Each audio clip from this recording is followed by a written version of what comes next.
नमस्कार, आपका स्वागत है हमारे YouTube चैनल सिंग मैथमेटिक्स पे। आप इसी तरह फ्री में एजुकेशनल वीडियो देखना चाहते हैं तो हमारे चैनल को सब्सक्राइब करें और अपने दोस्तों के साथ शेयर करें। चलिए, आज का हमारा टॉपिक है क्लास 9th पॉलिनोमियल एक्सरसाइज 2.1। ठीक है, सबसे पहला क्वेश्चन है which of the flowing expression of the polynomial is the one variable. इसमें क्या करना है, वन वेरिएबल हमको बताना है, कौन सा इसमें वन वेरिएबल है और इसका स्टेटमेंट बताना है क्यों है। ठीक है, चलिए देखते हैं। चलिए सबसे पहले पहला क्वेश्चन के ऊपर चलते हैं। पहला क्वेश्चन बोल रहा है 4x² minus 3x+7।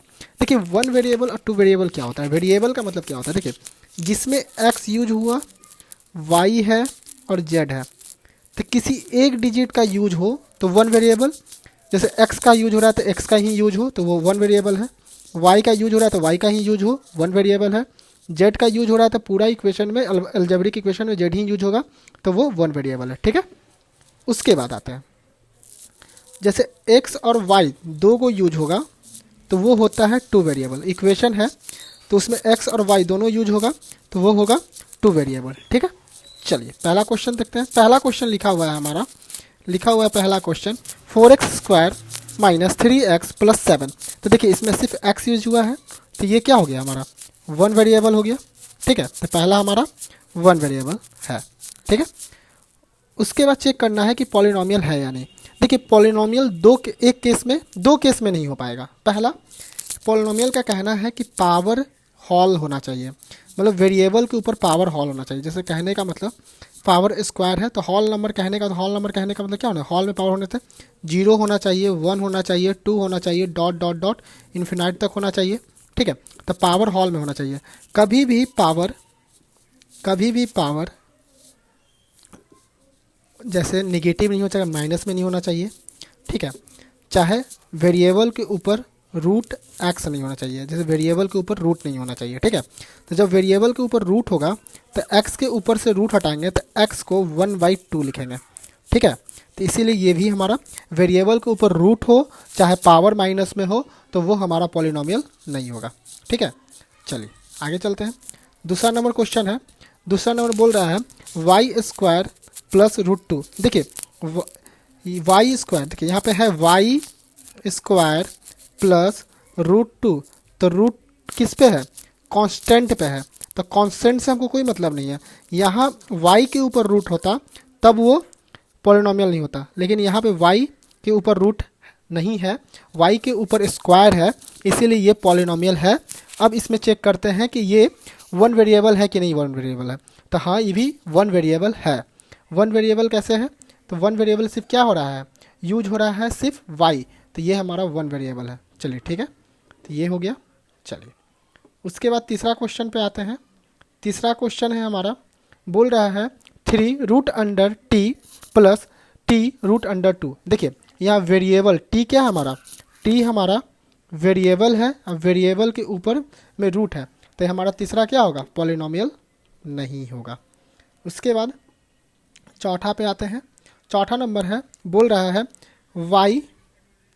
y plus 2√2/y।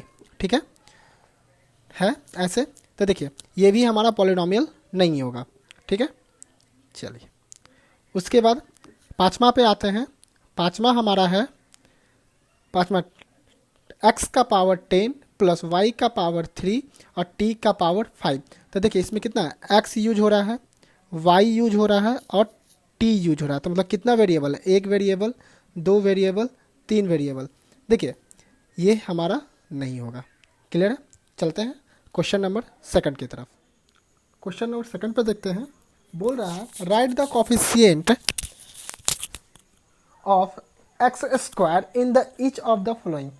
किसका देखना है, x² का कोफिशिएंट देखना है। तो कोफिशिएंट क्या होता है, जो x के पहले जो है, देखिए x², पहला क्वेश्चन x² यहाँ है तो इसका कोफिशिएंट क्या हो जाएगा, इसके बगल में, तो x के बगल में कोई डिजिट नहीं लिखा हुआ, तो कोई डिजिट नहीं लिखा हुआ रहे तब 1, तो पहला का आंसर क्या हो गया 1। दूसरा में है x², यहाँ पे क्या, यहाँ पे भी कोई डिजिट नहीं लिखा हुआ है, आगे माइनस है तो -1 दूसरा का। तीसरा का देखिए x² है तो x² के पहले क्या लिखा है π/2, तो तीसरा का आंसर हो गया π/2। चौथा का एक्स स्क्वायर के आगे में क्या है, √2 है, तो √2 किसी का कॉफिशिएंट नहीं हो सकता है, तो इसीलिए चौथा का आंसर हमारा हो जाएगा 0। क्लियर है। चलिए आगे बढ़ते हैं क्वेश्चन नंबर 3। चलिए क्वेश्चन नंबर 3 देखते हैं। बोल रहा है give one example of the binomial degree 35। Binomial का डिग्री दिया हुआ है 35 और मोनोनोमियल का डिग्री दिया हुआ है 100। देखिए जो हम आंसर देंगे कोई ज़रूरी नहीं है कि वो रामबान है, जो हम लिखें वही आंसर होगा। ठीक है, आप कुछ भी कर सकते हैं। बाइनोमियल किसको कहते हैं, बाइनोमियल कहते हैं जिसमें 2 टर्म्स होता है, और मोनोनोमियल्स उसको कहते हैं जिसका 1 टर्म्स होता है।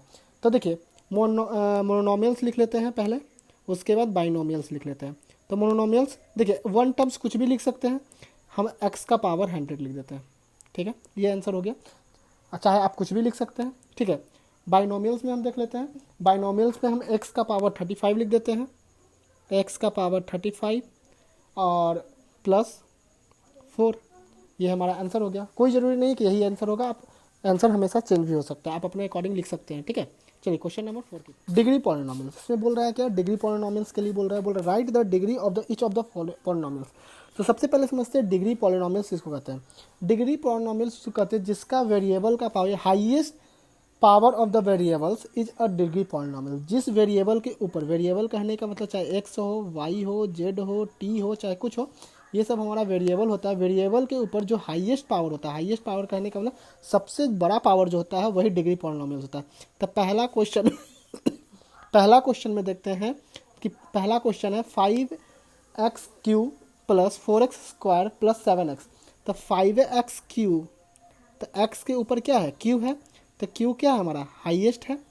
तो हाईएस्ट जब q है तो इसका आंसर क्या हो जाएगा, जो डिग्री कितना हो जाएगा, डिग्री इसका है 3, तो डिग्री हो जाएगा इसका आंसर, पहला का आंसर हो जाएगा हमारा 3, क्योंकि क्या है, पावर क्या है, हाईएस्ट पावर कितना है 3 है। तो जो हाईएस्ट पावर होता है वही डिग्री होता है। पहला का पावर 3, दूसरा का हाईएस्ट पावर कितना है, y के ऊपर स्क्वायर है, तो दूसरा का पावर हो गया 2, हाईएस्ट डिग्री हो गया 2। तीसरा देखिए, तीसरा क्या है 5t - √7। तो t के ऊपर क्या है, जब कोई एक लिखा होता है उसके ऊपर 1 पावर होता है, तो तीसरा का आंसर क्या हो जाएगा हमारा 1। और चौथा में तो वेरिएबल है ही नहीं, तो चौथा का आंसर हो जाएगा हमारा 0। क्लियर। चलते हैं क्वेश्चन नंबर 5 की तरफ। देखिए क्वेश्चन नंबर 5 बोल रहा है क्लासिफिकेशन करना है कौन सा इसमें लीनियर है, कौन क्वाड्रिक है और कौन क्यूबिक है। ठीक है, तो लीनियर का मतलब होता है जिसमें पावर 1 हो, क्वाड्रिक का मतलब जिसमें पावर 2 हो, और क्यूबिक का मतलब जिसमें पावर 3 हो। ठीक है, समझते हैं। देखिए समझ गए। उसके बाद आते हैं पहला के ऊपर क्या है, x² + 2, तो x² + x, तो पावर कितना है इसमें, पावर 2 है, तो क्या होगा, क्यूबिक हो गया। इसमें देखिए दूसरा में देखिए पावर क्या है, x - x का पावर q है, तो q मतलब क्यूबिक। देखिए तीसरा बोल रहा है y + y² + 4, तो स्क्वायर का मतलब क्वाड्रेटिक। चौथा देखिए 1 + x, x का x है किसी, उसके ऊपर ना 1 लिखा हुआ है ना 2 लिखा हुआ है, तो जहाँ पे कुछ नहीं लिखा तो वहाँ पे 1 मानते हैं, तो ये हमारा क्या हो गया, चौथा लीनियर हो गया। उसी तरह पाँचवा देखिए 4t है, तो t के ऊपर कुछ नहीं लिखा हुआ है, तो भी हमारा क्या हो गया, लीनियर हो गया। जिसके ऊपर कुछ नहीं 1 पावर मानेंगे। ठीक है, पाँचवा देखिए, पाँचवा क्या दिखा रहा है, पाँचवा हमारा दिखा रहा है, पाँचवा लिख रहा है r के ऊपर पावर 2, तो पावर 2 किस में, क्वाड्रिक। और सातवां देखिए 7x³ 3 है, पावर कितना है 3, तो ये हमारा क्यूबिक। चलिए thank you for watching my video. आप इसी तरह एजुकेशनल वीडियो देखना चाहते हैं तो हमारे चैनल को सब्सक्राइब करें और अपने दोस्तों के साथ शेयर करें। Thank you.